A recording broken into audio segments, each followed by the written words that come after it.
Hello বন্ধুরা, তোমরা সবাই কেমন আছো? আশা করি সবাই খুব ভালো আছো। তো আমিও খুব ভালো আছি। তো দেখো, রুম্পাদি বাড়িতে চলে এলো হঠাৎ করে, আমাকে বলল কিছু খাবার নিয়ে আসো। কি করে সাজিয়ে রেখেছে। অনেক দিনের পর এসেছে তো হ্যাঁ, আর তাই। আমার এমনি খুব খিদে পেয়ে গেছিল। আমি রীতাদিকে কল করেছিলাম, যখন শিয়ালদাতে ছিলাম, কল করে বলেছি যে ঝটপট কিছু করো, আমার খুব খিদে পেয়ে গেছে। এখন বিকেল 4টে বাজে, খেতে বসেছে। আর আমি কিচ্ছু রান্না করিনি, কি করব, তাই দোকান থেকে বিরিয়ানি নিয়ে এসে খাওয়াচ্ছি। তুমিও বিরিয়ানিটা খুব ভালো করো, মনে আছে সেই আরিয়ান আর আমি এসেছিলাম সেদিন করেছিলে, কি দারুণ হয়েছিল। ওই মানুষটাকে খুব মিস করি গো। আর একটু সময় যদি পেতাম, উফ, আমি নিজেকে ধন্য মনে করতাম। তারপর দেখো, দিদিভাইয়ের খাওয়া হয়ে গেছে। দিদিভাই একটু ফোনে কথা বলছিল, আমি একটুখানি ভিডিও করে নিলাম। আর আমার খরগোশটাকে দেখেছো, খুব দুষ্টুমি করে। তো একদম বিকেলবেলায়, তখন 4টে তো বাজেই। তারপরে দিদিভাই দেখো একটু রেডি হচ্ছে, তো একটুখানি বাইরে যাবে শপিং করতে। আমার বাড়িতে যখনই আসে দিদিভাই একটু করে বেড়াতে যায়, বিকেলবেলা করে শপিং করতে যায়। তো ওই জন্য রেডি হয়ে নিচ্ছে, আমিও একটু ভিডিওটা করে নিলাম, তোমাদের সাথে শেয়ার করলাম। তো তোমরা দেখতে থাকো বন্ধুরা, আমিও দেখাতে থাকি। তো দেখো, দিদিভাই একদম রেডি হয়ে নিয়েছে, এবার চুলটা আঁচড়াচ্ছে, এবারে বেরোবে। তো দেখতেই পাচ্ছ, দাঁড়িয়ে আয়নার সামনে দাঁড়িয়ে চুল আঁচড়াচ্ছে আর বক বক বক বক করে যাচ্ছে। তো তারপরে দেখো, বিছানায় বসে দিদিভাই রিলস বানাচ্ছে, আর আমি এখানে ব্লগ করছি। তো রিলসটা বানাচ্ছে দেখো, তা তোমাদের দেখতে থাকো, তোমাদের সাথে একটুখানি শেয়ার করলাম আমি, কেমন লাগছে তোমরা বলবে আমাকে। তো দিদিভাই এখন একটু মার্কেটে যাবে, মানে ঘুরতে যাবে, কিছু কেনার আছে, শপিং করবে। তো দেখো, দিদিভাই শপিং করে চলে এসেছে। দিদিভাইয়ের ফোন নিয়ে ব্যস্ত, আমাকে বললো জামা কাপড়গুলো খুলে দেখো কেমন হয়েছে, আমাকে বলো। তো দেখছি আমি জামা কাপড়গুলো খুলে, তা একা হাতে ফোন নিয়েছি, এক হাতে জামাটা দেখছি, ভালো করে দেখা হচ্ছে না, তো তোমাদের দেখাতে পাচ্ছি দেখো। তো সাদা জামাটা আমার খুব ভালো লেগেছে, তোমরাও বলবে কেমন হয়েছে জামাটা।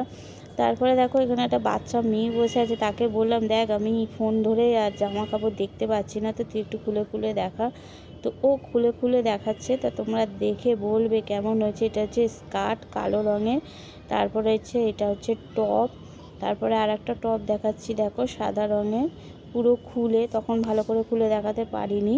তো দেখো, এটা হচ্ছে দুটো টপ একটা স্কার্ট, তো কেমন হয়েছে বলবে। আমার তো সাদাটা খুব ভালো হয়েছে। তারপরে একদম রাত্রিরে ডিনারে চলে আসলাম। তো আমি তো রান্না করিনি, তোমাদের বললাম। তো চাউমিন আর একটু চিলি চিকেন আনিয়েছিলাম, সেটা দিয়ে দিচ্ছি দিদিকে খেতে। দিদি খেয়ে নেয়, দিদি কিছু বলে না। দিদি একটু বাইরের খাবার খেতে খুব খুব ভালোবাসে, তাই আমি বাইরে থেকে খাবার আনিয়ে দিই যখনই আসে। তো রাত্রিবেলা একদম দেখো চলে এসেছি। দিদি বলছে আমার একটু চুলটা বিনুনি করে দেবে, তো আবার বলছে আমার মাথাটা একটু চুলকে দাও তো রীতাদি। তো দেখো আমি চুলকে দিচ্ছি মাথাটা। তারপরে রাত্রিরে একদম আমি এখানে ব্লগটা শেষ করিনি বন্ধুরা, আবার আমি সকালে চলে আসলাম। আর দেখো, দিদিভাইয়ের মুখ দেওয়া হয়ে গেছে, দিদিভাইকে চা বানিয়ে দিয়েছি, দিদিভাই চা খায়। তো আমার খরগোশটাকে ডাকছে, আর আমার খরগোশটা খুব দুষ্টু, খুব দুষ্টু জানো তো। তো দেখো, দিদিভাই চা খাচ্ছে আর আমার খরগোশটা দেখছে জানো, আর কাউকে ওখানে থাকতে দেবে না। তো দিদিভাই বাড়ি চলে যাবে বলে দিদিভাই দেখো রেডি হচ্ছে। তো আমি কিছুটা দাঁড়িয়ে দাঁড়িয়ে ব্লগ করে নিচ্ছি বন্ধুরা, তোমরা দেখতে থাকো। তো আমিও তোমাদের দেখাচ্ছি। দিদিভাই বাড়ি যাবে, তার জন্য রেডি হয়ে নিচ্ছে। তো এবার দেখো, মুখে মেকআপ করা হয়ে গেছে, কিছুই করে না উনি মেকআপ এখন আর। একটু সানস্ক্রিন লাগালো আর একটুখানি পাউডার দিল, আর একটু কাজল লাগিয়ে নিচ্ছে, খুব একটা মেকআপ এখন করে না। তো দেখো, দিদিভাই ব্যাগটা গুছিয়ে নিচ্ছে, আমি বললাম তোমার সব কিছু ঠিকঠাক করে গুছিয়ে নাও।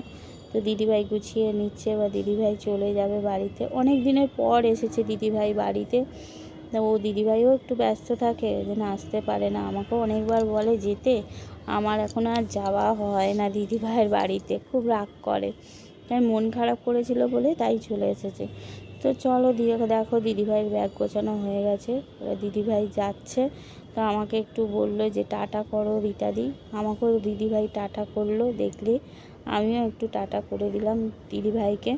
তো দিদিভাই চলো, এবার দিদিভাই দেখো ব্লগ করছে, আমিও ব্লগ করছি, দিদিভাইও ব্লগ করছে, তো আমি একটু টাটাটা করে দিলাম। তো চলো এবারে দিদিভাই বলছে আমাকে একটু মুখটা দেখাতে, তাই আমি ক্যামেরাটা সরিয়ে মুখটা দেখালাম। আর আমার ওই দেখো খরগোশটা খুব দুষ্টুমি করছে, রাত্রিরও খুব দুষ্টুমি করেছে। তো চলো দিদিভাই সিঁড়ি দিয়ে নামছে, তো ব্লগ করছে। তো চলো আমার ব্লগটা আমি এখানেই শেষ করলাম। ভালো লাগলে লাইক কমেন্ট শেয়ার করবে। আবার নতুন কোনো ব্লগে তোমাদের সাথে দেখা হচ্ছে। বাই বন্ধুরা।